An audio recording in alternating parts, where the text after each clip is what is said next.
Welcome back to Miniature Mashup, guys. I'd like to start today's episode by thanking everyone who's donated to my GoFundMe so far. Thank you. You keep the channel going. He-Man is gay.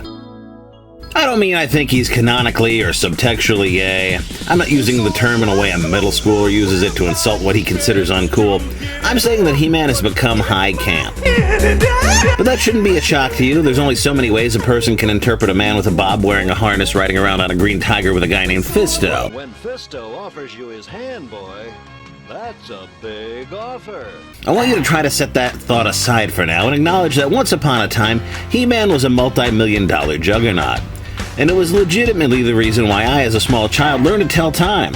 You see, I wanted to know when He-Man was coming on. It was also the first cartoon created for the express purpose of selling a toy line. And this need to sell all kinds of toys is very much the flavor of He-Man. Nickelodeon Slime was selling, He-Man needed to have a slime toy. Transformers were popular, so they had some Transformers in the He-Man line. The need to cram dinosaur toys into the line led to one of its greatest shortcomings. Science fiction programs from the 80s had iconic vehicles with instant brand recognition. He-Man had these blocky dinosaur-themed monstrosities.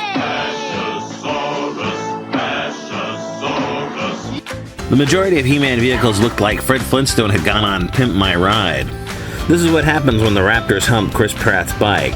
Awful vehicles aside, it didn't seem like the people at Mattel had much interest in even making He-Man a durable brand when character names were given such little consideration. Ninjor, Grizzlor, Stinkor, Spikor. Yeah, it's great to know that Skeletor and Pee Wee Herman used the same system to name their pet mutants.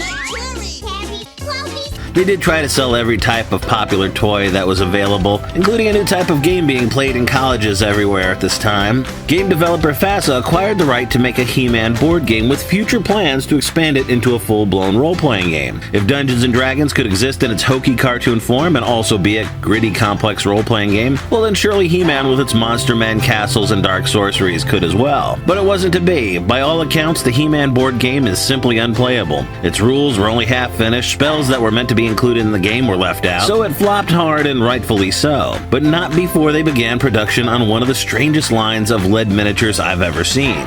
And here they are.